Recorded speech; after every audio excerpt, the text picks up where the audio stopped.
Hello, and welcome to Lyla's Lullabies, where we spend time exploring with Lyla, a traveler who wanders the world at her own pace while sharing her most enriching and restorative moments with you.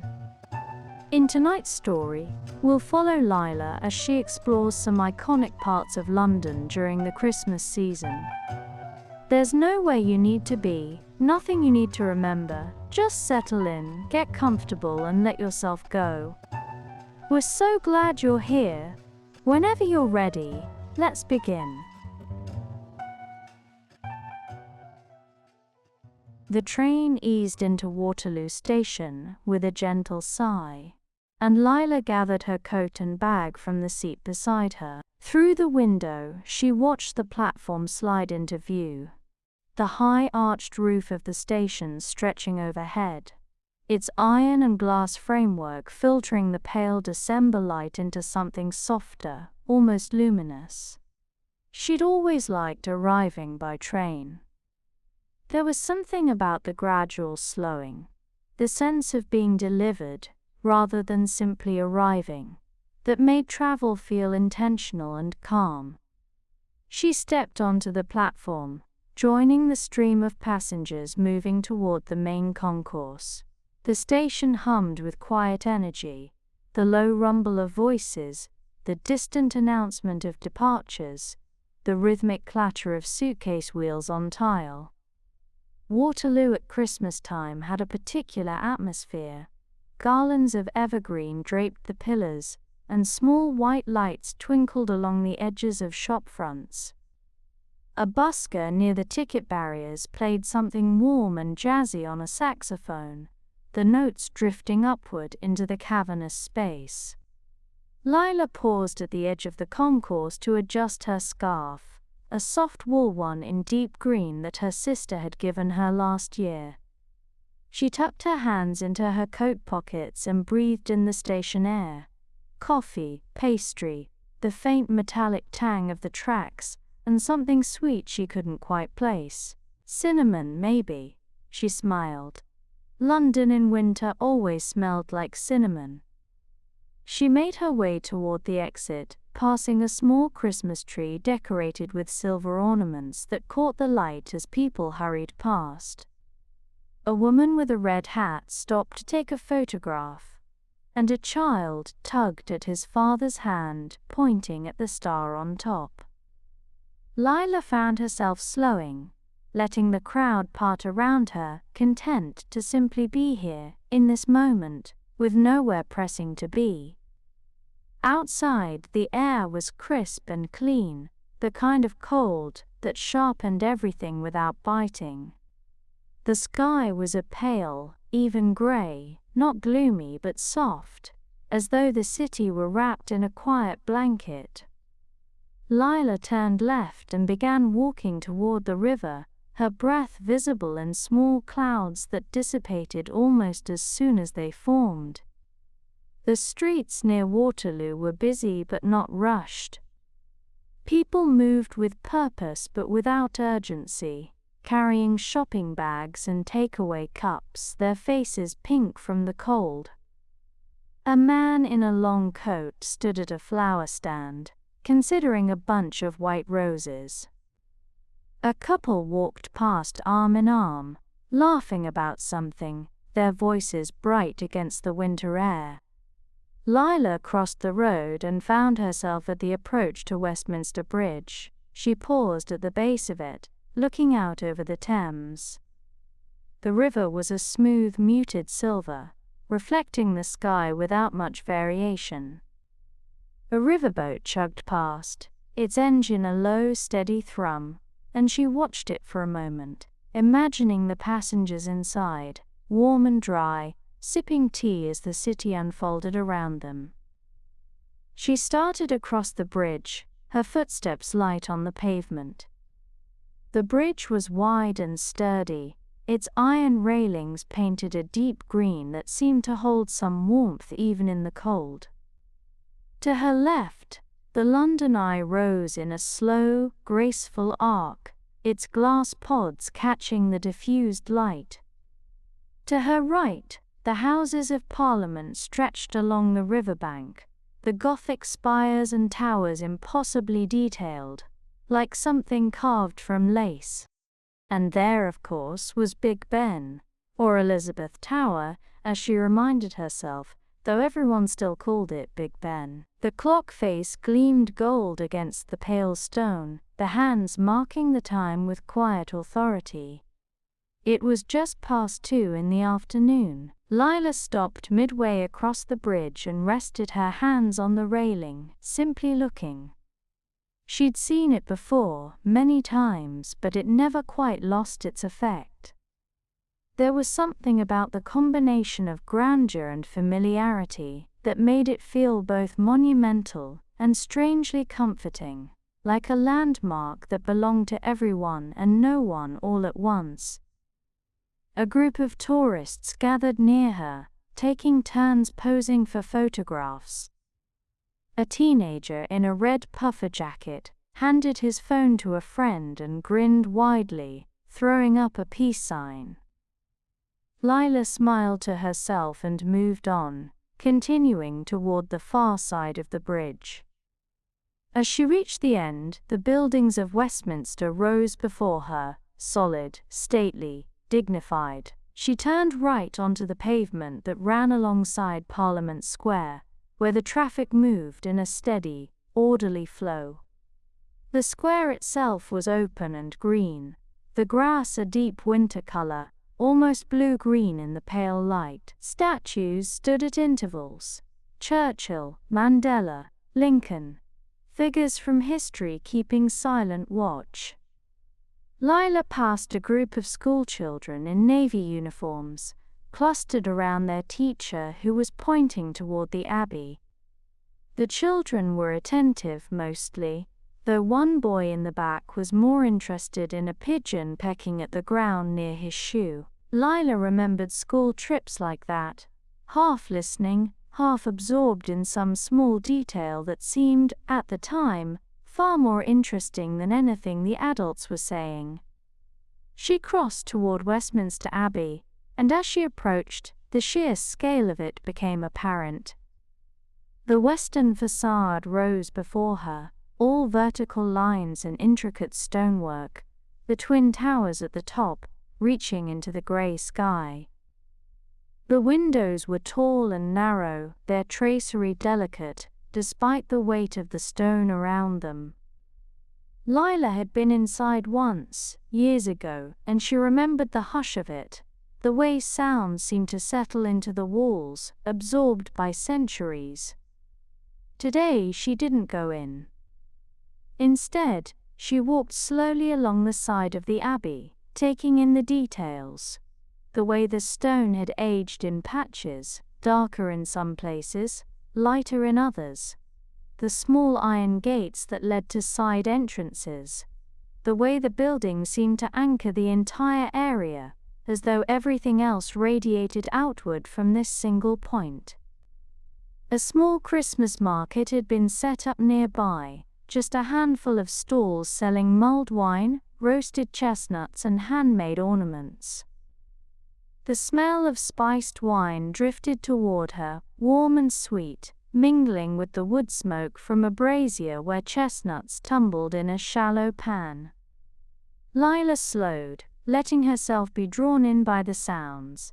The cheerful chatter of vendors, the clink of coins, the rustle of paper bags. She stopped at one stall, where a woman in a green apron was arranging small wooden ornaments, each one carved and painted by hand. There were tiny houses with snow on the roofs, reindeer with red noses, stars with glitter that caught the light. Lyla picked up a small angel, turning it over in her palm. The wood was smooth and cool, the paint applied with care. She thought of her own tree at home, still bare, waiting for her return. "That one's lovely," the woman said, smiling. "Hand-carved in Germany." Lyla nodded. "It is, I'll take it." The woman wrapped it in tissue paper and placed it in a small brown bag, and Lyla tucked it into her coat pocket, feeling its slight weight against her side as she continued on. She turned down a quieter street, heading towards St. James's Park. The buildings here were elegant and understated, cream-colored facades with black railings, tall windows that hinted at high ceilings and warm interiors. A few people walked past, their coats buttoned high, their scarves wrapped snug. A man with a black Labrador paused to let the dog sniff at a lamppost, and the dog's tail wagged in slow, contented arcs. The entrance to St. James's Park opened before her, and Lyla stepped through the gate into another world. The city sounds, traffic, voices, the distant hum of construction, fell away, replaced by the rustle of leaves, the call of waterfowl, the soft crunch of gravel underfoot.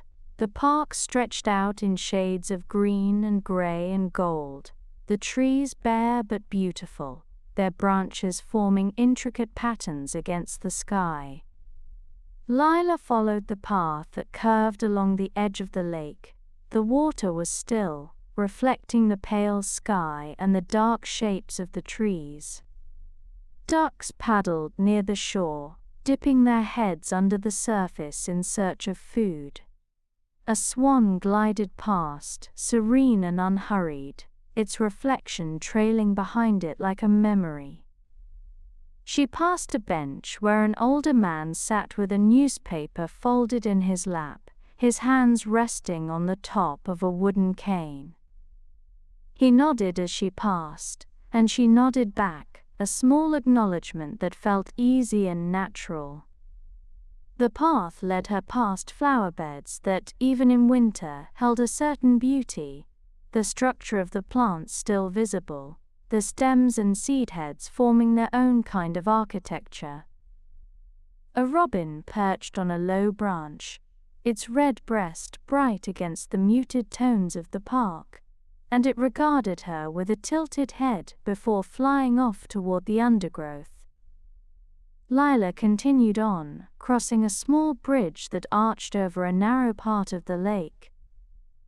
From here, she could see both directions, the water stretching away on either side, the trees lining the banks, the pale outline of buildings in the distance. She paused, resting her hands on the bridge railing, and simply stood there, listening. The park had its own quiet music, the soft lapping of water against the shore, the intermittent quack of a duck, the distant murmur of voices from other walkers. A family walked past, 2 parents and a small girl in a bright yellow coat, who was skipping ahead, her arms outstretched as though she might take flight. Her laughter drifted back, clear and unself-conscious, and Lyla smiled. She left the bridge and followed the path as it wound deeper into the park. The trees here grew closer together, their branches forming a loose canopy overhead. The light filtered through in patches, dappling the ground with soft shadows. A squirrel darted across the path a few feet ahead, paused to look at her, then scampered up the trunk of a nearby tree, its movements quick and efficient. The path opened into a wider space, and ahead, through the trees, Lyla caught a glimpse of color. Red, gold, a flash of movement. She walked closer and found herself at the edge of a small clearing where a group of children were playing. They'd set up some kind of game involving sticks and a ball, and they were calling to each other in high, bright voices, their cheeks flushed from the cold and the effort. Lyla watched for a moment, then continued on, following the path as it curved back toward the center of the park. She passed a small café, its windows steamed from the warmth inside, and the smell of coffee and baking wafted out each time someone opened the door. She considered stopping, but decided to walk a little longer first. The path led her toward the far side of the park, where the trees thinned and the space opened up again. In the distance, she could see the roofline of Buckingham Palace, the golden gates catching what little light the day offered. She walked toward it, her pace easy and unhurried, taking in the view. The palace sat behind its gates like a patient guardian, solid and symmetrical, its pale stone softened by the grey sky. The gates themselves were ornate, black and gold, with intricate scrollwork and the royal coat of arms at the center. A small crowd had gathered in front, taking photographs and peering through the railings at the courtyard beyond. Lyla joined them, standing a little to the side, not quite part of the group, but close enough to feel the shared curiosity. A couple next to her was speaking in a language she didn't recognize, something melodic, with soft consonants. They were pointing at the guards, who stood at their posts in red tunics and tall bearskin hats, unmoving despite the cold.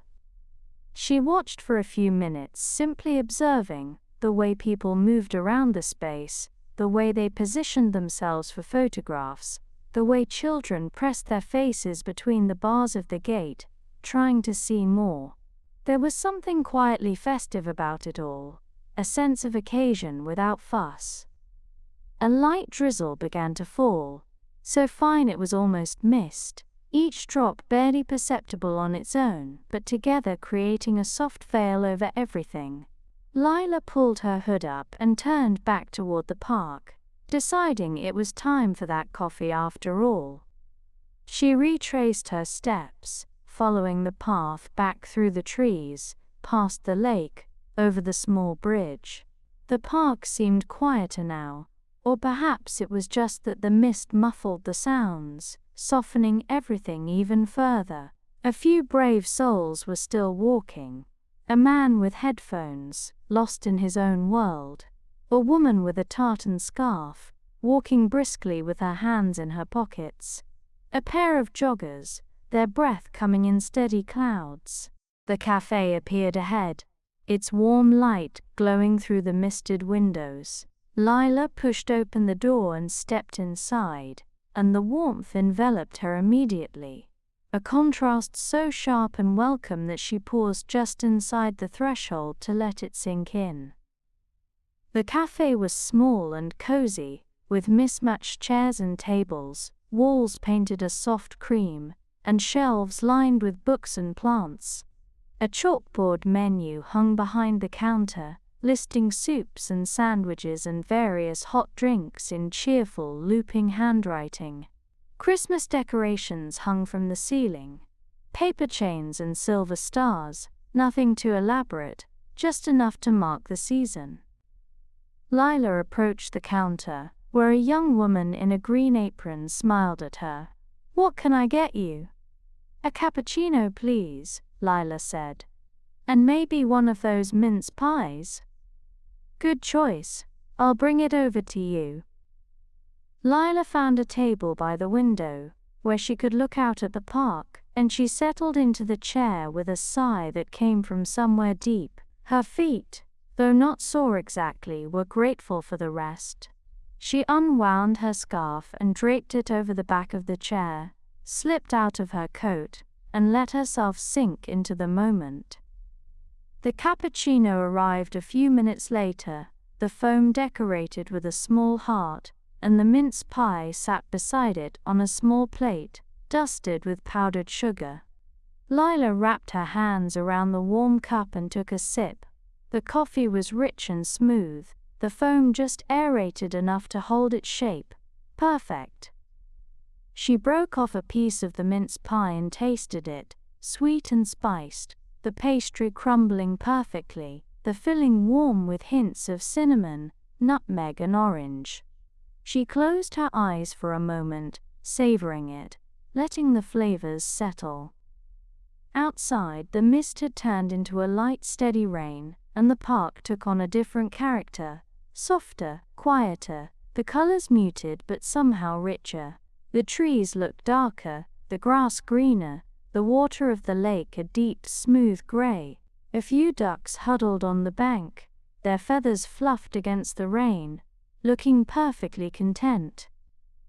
Lyla watched them for a while, sipping her coffee, nibbling at the mince pie, letting time pass without measuring it. The cafe hummed with gentle activity, the hiss of the espresso machine, the clink of spoons against cups, the low murmur of conversation. Someone laughed at a nearby table, a warm, unguarded sound that made Lyla smile. She thought about the day. The train arriving at Waterloo, the walk across the bridge, the quiet grandeur of Westminster, the peacefulness of the park. She thought about the small wooden angel in her pocket, waiting to find a place on her tree. She thought about nothing in particular, just letting her mind rest, content to be here, in this small, warm cafe, watching the rain and the park beyond. When her cup was empty, and the last crumbs of the mince pie were gone, she didn't rush to leave. She stayed a little longer, watching a man outside trying to coax a reluctant dog away from a puddle, watching a woman in a red coat hurry past under an umbrella, watching the lights slowly begin to shift as the afternoon edged toward evening.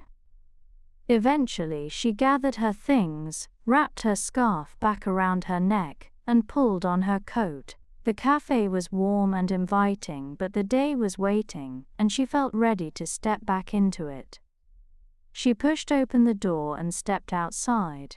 The rain had eased to a fine drizzle again, and the air smelled clean and fresh, with that particular winter scent of wet earth and stone. Lyla turned back toward the heart of the park, not quite ready to leave, not quite ready to return to the busiest streets beyond. She walked slowly, letting her feet choose the path, past the lake again, past the bridge, past the flower beds and the bare trees. A pair of swans glided past, side by side, their movements synchronized in a way that seemed effortless. A man in a long coat stood at the edge of the water, tossing bits of bread to the ducks, who gathered around him in a noisy, jostling crowd. Lyla continued on, the light beginning to change now, softening, taking on a faint golden cast as the afternoon moved toward evening. The park seemed to glow, just slightly, the wet grass and leaves catching the light in small, shimmering ways. She followed the path toward the far edge of the park, where it opened onto a quiet street, lined with elegant townhouses.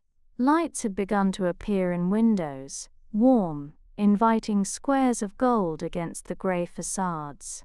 Somewhere nearby, someone was playing piano, the notes drifting out into the street, something classical and soothing. Lyla paused at the edge of the park, looking back over the path she'd walked, the trees, the lake, the small cafe with its glowing windows. She felt a quiet sense of contentment, a feeling that the day had been exactly what it needed to be, gentle, unhurried, full of small, perfect moments. She turned and walked on, through the quiet streets, past the townhouses and the small shops, past a pub with a wreath on the door and laughter spilling out into the evening. The city was lighting up now, Christmas lights strung along railings and wound around lampposts, shop windows glowing with displays of gifts and decorations. Lyla found herself on a narrow street she didn't recognize, but it didn't matter. She wasn't lost, she was simply here, in London, in winter, at Christmas time. The air was cold but not harsh, the drizzle so fine it felt more like atmosphere than weather. She passed a small bookshop, its window filled with stacks of novels and a small tree decorated with paper ornaments. A cat sat in the window, orange and plump, watching the street with half-closed eyes. Lyla stopped to look at it, and the cat looked back, unimpressed but not unfriendly. Further along she came to a small square where a Christmas tree stood, tall and full, decorated with white lights and silver ornaments. A few people had gathered around it, couples, families, a man alone with his hands in his pockets, looking up at the lights. Lyla joined them, tilting her head back to take it all in. The tree seemed to glow from within, each light a small promise of warmth and joy. The ornaments turned slowly in the faint breeze, catching the light and sending it spinning in soft arcs. At the top, a star gleamed, steady and bright. Lyla stood there for a while, just looking, feeling the cold on her cheeks and the warmth of the day still lingering somewhere inside her. She thought about the train ride back, about her own home waiting for her, about the small wooden angel that would soon hang on her own tree. But for now she was here, in this square under this tree, surrounded by strangers who had also stopped to look, to pause, to take a moment, and it felt exactly right. A light snow began to fall, just a few flakes at first, drifting down from the grey sky, melting as soon as they touched the ground. Lyla held out her hand and watched one land on her glove, a tiny, perfect crystal that disappeared almost instantly. Around her people began to notice, looking up, smiling, pointing. Children squealed with delight, trying to catch the flakes on their tongues. A woman next to Lyla laughed and pulled her companion close, and they stood together, watching the snowfall. Lyla smiled. She tucked her hands into her pockets and turned slowly, taking one last look at the square, the tree, the people, the lights. Then she began to walk again, heading in the general direction of the station, but in no particular hurry. The snow continued to fall, light and gentle, dusting the rooftops and the railings, turning the city into something even softer, even quieter. Lyla walked through it, her footsteps light, her breath visible in the cold air, her heart full of the simple, quiet joy of a winter day in London. She thought about the bridge, and Big Ben, and Westminster Abbey. She thought about the park and the lake and the swans. She thought about the café, and the coffee, and the mince pie. She thought about the square, and the tree, and the snow. And as she walked, the city around her, busy and beautiful, grand and intimate, ancient and ever-changing, seemed to hold her gently, the way a good day should. There was no rush, no urgency, just the steady rhythm of her steps, and the soft fall of snow, and the lights of London glowing in the gathering dusk. Lyla walked on, content, at peace, exactly where she was meant to be.